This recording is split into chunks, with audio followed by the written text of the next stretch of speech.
Lloyds has been in South Africa and Africa at large for some time now. The insurance company suffered the wrath of the 2008 financial crisis, and this, coupled with major catastrophes the company experienced over the years, has forced it to reinvent itself in the ever-changing environment. CNBC Africa's Bronwyn Nielsen spoke with Lloyds CEO Richard Ward to find out what types of challenges the company grapples with to stay afloat. Let's have a look at that conversation. I think there are probably two things. I mean, firstly, the global financial crisis. You can't ignore the impact that's had on the business community in 2008. But for Lloyds, the second thing is all the major catastrophes we've had to deal with, particularly those in 2011, which was the costliest year on record for the Lloyds market, and actually the second costliest year on record for the insurance industry. So we've had to deal with both a global financial crisis and major catastrophe losses coming through in the market. But the good news for us, though, is we've been able to build our financial strength throughout that period. Does that turmoil translate into sleepless nights for you? It doesn't translate into sleepless nights, but it certainly makes us think very long and hard about the business we're in. And it certainly makes us think very long and hard about the capital that we need to support the business to pay out the policyholders. So the financial crisis had a major impact on asset valuations, on people's investment strategies. And so we had to rethink how we manage our assets, because we've got over £50 billion worth of assets there to pay for policyholder claims when they come through. But then the major catastrophes of 2011 were a reminder of the risk of the business that we're in, what we're there to do, pay policyholders again. So we've had to continually look at our capital position to make sure that we are financially sound, which we absolutely are, that we've built our financial strength throughout that period, which we have done, so that we can meet the claims of policyholders. And of course the regulatory environment has changed dramatically. Is that now an impediment to the enabling environment? Regulation is a challenge. We're in a regulated business. Good regulation is good for business. Over-regulation is bad for business. And you're absolutely right. Yes, the regulatory environment has changed. Are we in a situation of over-regulation now? I think we run that risk. I wouldn't say we're there yet, but I do worry about the actions of regulators. I'm not talking primarily about the UK regulator, but about global regulators, because we are a global business.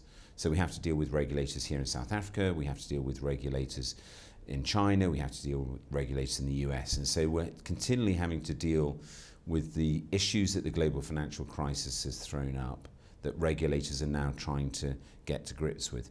And the challenge for us as an insurance business is that the global financial crisis was caused by the banking sector. So the regulators are responding to that, but then we get a bit of leakage over into the insurance sector because we get swept up in it. So my job as CEO is to make sure that we don't get too much leakage into the insurance sector. And how do you push back on the regulators? Through structured argument and debate. I mean, the regulators respond to a well thought out argument. So at the moment, at the global level, we're having a discussion around GSIFIs, globally systemic important financial institutions, and whether any of the insurance industry should be captured by that. And so I sit on the board of the Geneva Association, which is this global think tank. Around the insurance industry? Among the insurance industry, yes, that are actually working with the IAIS, the International Association of Insurance Supervisors, that are advising the FSB, the Financial Stability Board, on how insurance and reinsurance should be treated within this GSIFI framework. Our view, and of course we would say this because of our business model, is that insurance, the business of insurance, does not pose any systemic risk to the financial system, the business of insurance. Let's chat now about the economic environment, specifically in the United Kingdom. Is that an impediment to your continued growth, being based in an environment where the news flow, let's be honest, is not exactly exciting or stimulating in terms of growth prospects going forward? No. I put it politely. You have put it very politely. And the UK is a challenging environment at the moment, and of course there's a discussion around, whether we're going back into recession or not. So growth is not there in the UK, and that's the challenge for the government and for business in the UK. Do you think you're going back into recession? If the UK is going back into recession, I'll wait to see the economic data come out, and then it will be what it is.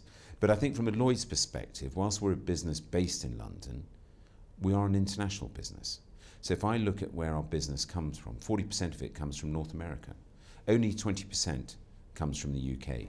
And 12% from emerging markets. 12% from emerging markets and 5% from the rest of the world, which does include Africa in that. So we are a UK business sourcing 80% of its business flows from outside the UK. So you can't be tainted by the UK economy, is what you're telling me? We can't be tainted by the UK economy. What we are tainted by is the global economy. So if there's any slowdown in the global economy, then that impacts the businesses that we insure. And my challenge is to help business understand that insurance is not a discretionary spend. Because when times are tough and profits are getting squeezed and everyone focuses on costs, they start to think of insurance as some discretionary spend you don't have to buy. Well, my view is it is not, because when times get tough, that is when you need insurance. So I have to get out there and meet the business community, particularly in these economies where they are suffering from lack of growth, and say, don't forget risk management. That's a very important part of your business.